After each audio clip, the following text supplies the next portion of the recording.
오늘 우리들에게 주시는 하나님의 말씀, 갈라디아서 5장 6절 말씀입니다.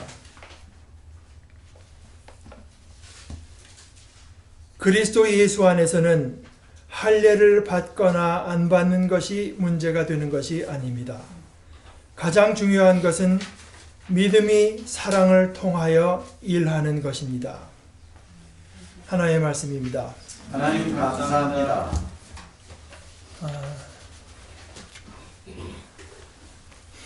요즘에 우리 한국 사회에서 몇 년을 살면서 자꾸 요즘 들어와서 제게 드는 생각이 제 세대, 우리 세대가 이게 참 문제다, 이런 생각이 이제 많이 들기 시작합니다. 뭐 다른 세대는 제가 잘 알지 못하니까 뭐 다른 세대들에게도 나름대로의 문제가 많이 있겠죠.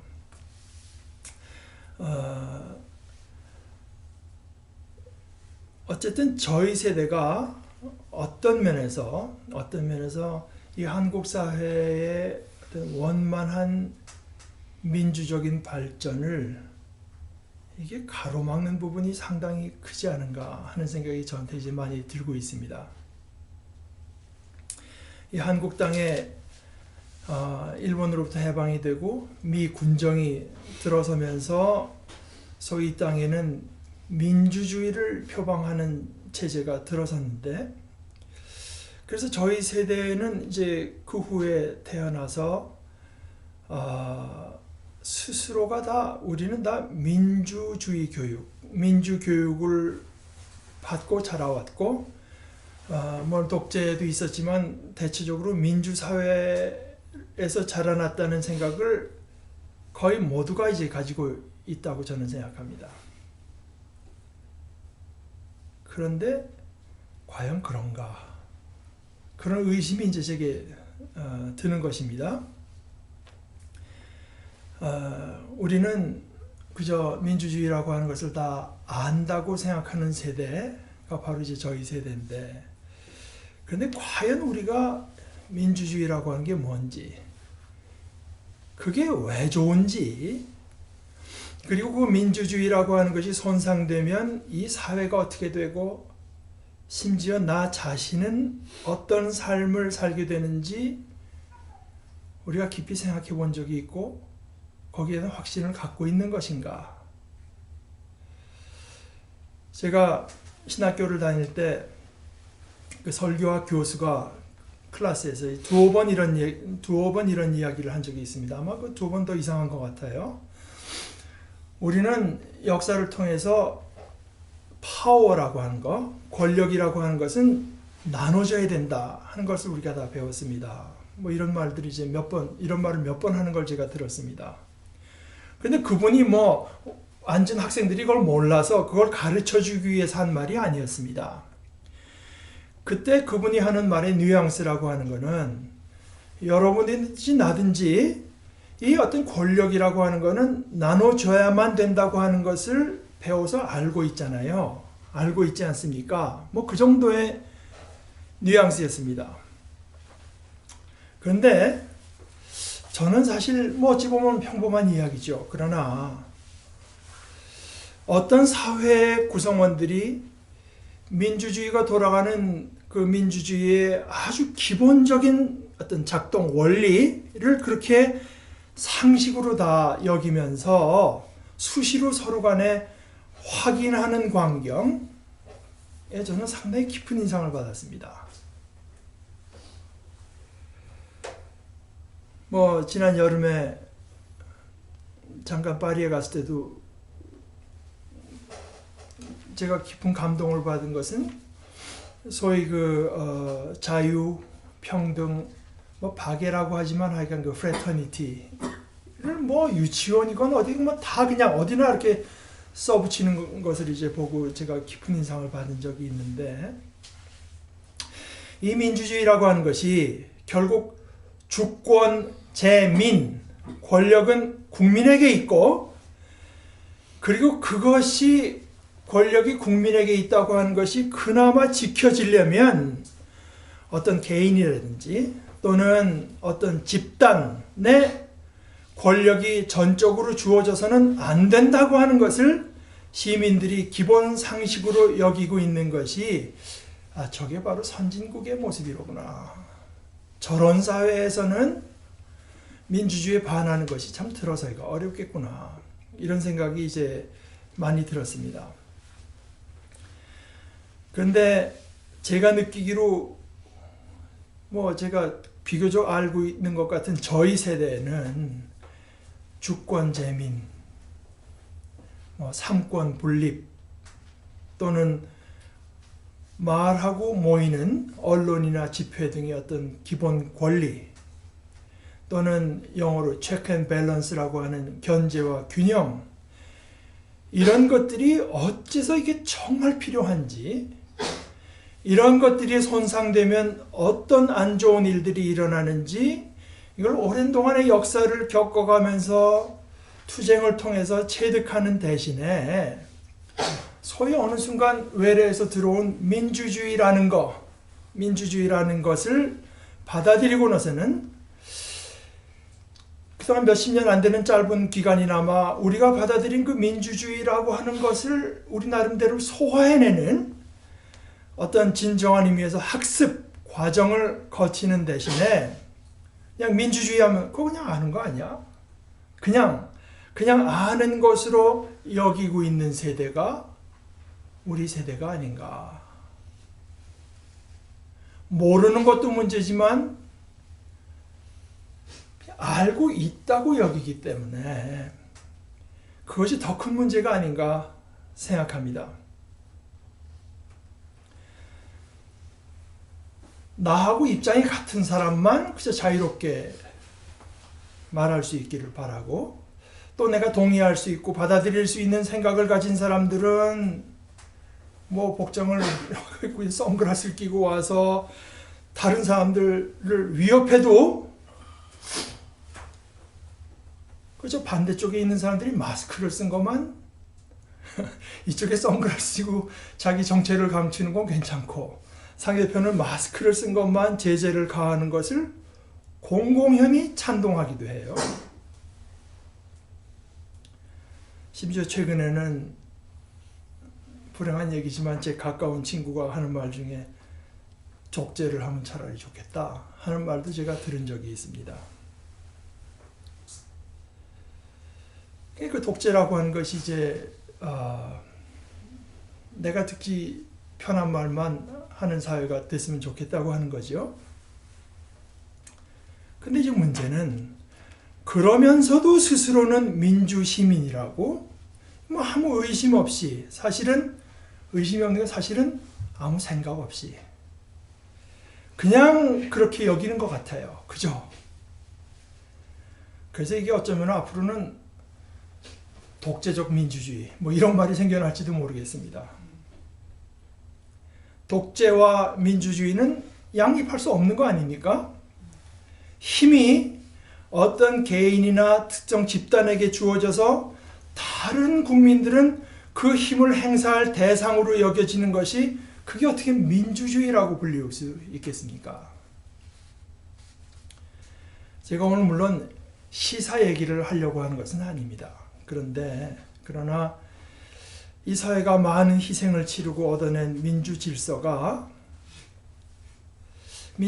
어느 정도 도입되다 보니까 자기가 듣기 싫어하는 소리가 여기저기 자유롭게 터져나오는 것을 보고, 그냥 힘없는 이들이 자기 소리를 자유롭게 내는 것을 이게 조금 불편한데, 그걸 불편해하는 사람들에 의해서 차곡 파괴되어서, 그래서 결국 힘없는 이들이 계속해서 피해도 입고 억울한 일도 당했고 지금도 당하고 있고, 또 이것이 바뀌지 않는 한 앞으로도 결국 당할 수밖에 없는, 앞으로는 더 쉽게 어떻게 보면은 당하게 될 이 현실이 하나님의 뜻에는 분명히 어긋난다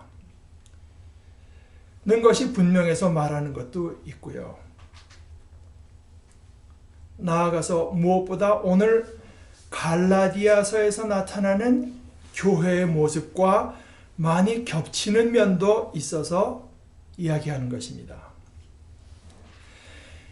이 갈라디아, 오늘의 터키 지역인데요. 갈라디아는 바울 사도가 2차 전도 여행 중에 설교를 통해서 교회들을 심은 지역입니다. 이 바울 사도가 한 곳에 목회자로 들어가서 평생을 또는 몇십 년씩 목회를 한 것이 아니라 어느 지역으로 가서 그리스도 복음을 전파하고 어느 정도 교회가 세워지면 성령의 역사에 맡기고 자기는 또 다른 지역으로 전도를 떠나는 시기였으니까 자기가 얼마 있게 될지 모르는 그 길지 않은 시간에 어떻게 하겠습니까? 될 수 있으면 복음의 핵심을, 가장 중요한 것을 가르쳤을 거 아닙니까?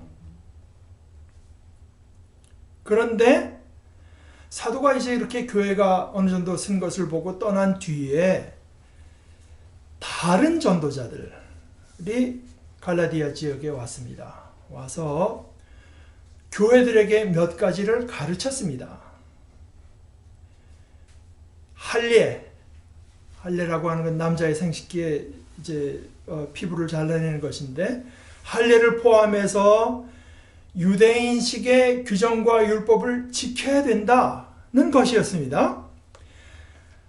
우리 짐작으로는 아마 그들이 이런 식으로 말했던 것 같아요. 바울은 신앙의 기초, 기본을 여러분에게 가르쳤습니다. 그런데 그 그분이 사실 예수님을 직접 따라다니면서 배운 정식 사도가 아닙니다. 그가 가르친 것, 그리스도를 믿으면 구원 얻는다고 한 것은 옳습니다. 그러나 그것만으로는 충분치 않습니다. 여러분은 하나님의 본래 백성, 원백성, 즉 유대인들이 중요하게 여기는 규정들도 지켜야 되고, 무엇보다도 구약성경이 하나님의 율법, 그 가운데서도 가장 하나님의 백성으로서 중요한 할례를 받아야 온전한 하나님의 백성이 될 수 있습니다. 이런 식으로 가르쳤던 것 같아요. 그리고 불행하게도 갈라디아 교회들이 그 말을 상당 부분 받아들인 것 같습니다. 이 소식을 들은 바울 사도가 격분해서 갈라디아에 있는 어떤 한 특정 교회가 아니라 갈라디아에 있는 여러 교회들이 돌려가면서 읽도록 보낸 편지가 갈라디아서입니다. 사도는 편지를 쓰면서 자신의 어떤 사도로서의 직분과 그 직분에 따르는 권위가 예수 그리스도와 하나님에게서 났고 말미암았다고 하는 것을 말합니다. 1장 1절이 그건데요. 사람들이 시켜서 사도가 된 것도 아니요, 사람이 맡겨서 사도가 된 것도 아니요, 예수 그리스도께서 그리고 그분을 죽은 사람들 가운데에서 살리신 하나님 아버지께서 임명하심으로써 사도가 된 나 바울. 사도가 자신의 어떤 사도직에 의심받는 것이 개인적으로 억울해서가 아니라 자신이 전한 복음의 권위가 훼손되기 때문에 자신의 사도권을 내세우는 것이고, 그리하여 자신의 사도된 것이 예수 그리스도와 하나님 아버지에게서 나고 말미암았을 뿐만 아니라 무엇보다도 자신이 전하는 복음, 자기 전한 복음이 예수 그리스도께서 자신에게 직접 계시했다고 하는 것을 다시 밝힙니다. 1장 11절 12절 형제자매 여러분, 내가 여러분에게 밝혀드립니다. 내가 전한 복음은 사람에게서 비롯된 것이 아닙니다. 그 복음은 내가 사람에게서 받은 것도 아니요, 배운 것도 아니요, 예수 그리스도의 나타나심으로 받은 것입니다. 역시 가장 중요하게 교회를 핍박하던 자기에게 다메섹상에서 나타난 예수 그리스도의 계시에 근거를 둔 자신의 복음을 내세우는 것입니다. 다른 전도자들이 가르치고 갈라디아 교회들이 받아들인 것은 예수 그리스도를 물론 믿어야 되는데 예수 그리스도를 믿을 뿐더러 할례도 받아야 된다는 것이었습니다. 그들이 그런 이야기를 할 때 바울 사도의 가르침과 자기들의 말이 어긋난다고 하는 것은 알고 있었으니까 바울의 사도의 자격을 문제 삼았겠지요. 그것에 대해서 사도는 자신의 사도직 또 자신이 전하는 복음이 예수 그리스도로부터 주어졌다고 하는 것을 전명하는 한편 이어서 믿음 플러스 율법, 영어로 both 믿음 and 율법, 율법을 대표하는 것은 할례인데 믿음도 가지고 할례도 받고 이런 거는 있을 수 없다는 것을 다시 가르칩니다. 마치 복제와 민주주의가 같이 있을 수 없다는 식입니다. 믿음이냐 할례냐, 은혜냐 행위냐, 영이냐 율법이냐, 의롭게 되는 데는 이들 가운데 양자택일 either or 그 중에 하나가 있을 따름이지 그 둘 사이에 타협이나 절충은 있을 수 없습니다. 하나는 자유의 길이고 다른 하나는 종살이의 길입니다. 우리를 죄 지은 모습 그대로, 죄인인 모습 그대로 자녀로 받아주시는 하나님의 은혜를 기쁨으로 받아들이는 것은 자유의 길입니다. 그 하나님 앞에 내 나름대로 그저 어느 정도 떳떳하고 당당하기 위해서 뭔가를 이루려고 애쓰는 것은 종살이의 길입니다. 갈라디아 교회들의 문제는 이 두 가지 길이 서로 전적으로 배치된다는 것을 알지 못했던 것입니다. 왜 알지 못했는가? 그들은 결국 믿음이 무엇인지를 알지 못했던 것입니다. 그냥 막연히 안다고 생각한 것뿐이지요. 예수 그리스도께서 십자가에 못 박히신 것을 전해 받았고 그것이 어떤 사건인지 배웠지만 자들이 배운 그 순간 그 배움은 이제 시작됐을 따름이고 그들이 평생토록 배우고 또 배우고 늘 새롭게 깨달아가야 할 사건인 것을 알지 못했습니다.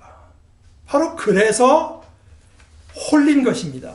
3장 1절 어리석은 갈라디아 사람들이여 예수 그리스도께서 십자가에 못 박히신 모습이 여러분의 눈앞에 선한데 누가 여러분을 홀렸습니까? 자신들이 바울 사도에게 전해받은 그 복음은 그들이 평생을 두고 깨우쳐가도 모자랄 엄청난 신비였습니다. 십자가에 못 박히신 예수 그리스도를 믿음의 눈으로 환하게 바라보는 것을 멈추면 안 됩니다.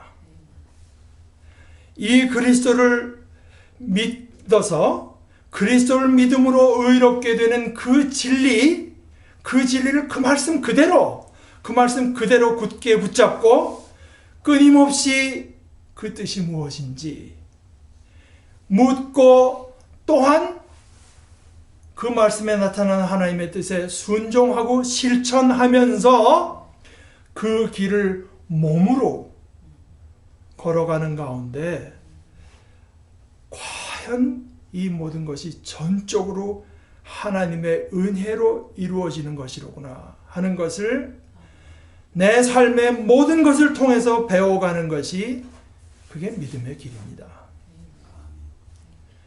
오직 성령만 힘입고 오직 은혜에만 의지하는 것이 믿음입니다. 이것은 내가 무언가 자격을 갖춰서 그리스도를 모실 만한 사람이 되는 것이 아니라 오히려 그리스도께서 내 안에 사시는 것입니다. 그러므로 믿음은 율법 규정들, 종교 규정들을 지키는 것으로 나타나는 것이 아닙니다. 그리스도께서 내 안에서 사시는 것이기 때문에 그 믿음은 사랑의 삶으로 나타납니다. 율법 규정, 종교 규정들을 지키는 것으로 내 자격을 갖추고자 하는 것은 오히려 그리스도와 나 자신을 떼어놓는 것이며 결국 종살이의 길입니다. 나를 사랑하셔서 나를 위하여 자기 몸을 내어주신 하나님의 아들을 믿어서 그 아들이 내 안에서 사시는 것이 자유의 길입니다. 그러므로 믿음은 사랑으로 역사합니다. 사랑을 통하여 활동합니다. 바로 이것이 새 피조물이 되는 것입니다. 이것이 전부이며 이것이 최고의 진리입니다. 갈라디아 교회들이 보여주듯이 우리를 이 진리에서 벗어나게 하려는 많은 유혹이 우리 평생에 있을 것입니다. 그러나 우리 모두 함께 이 진리를 굳게 붙잡고 평생 이 진리를 깨우쳐가는 복된 길에 머무릅시다.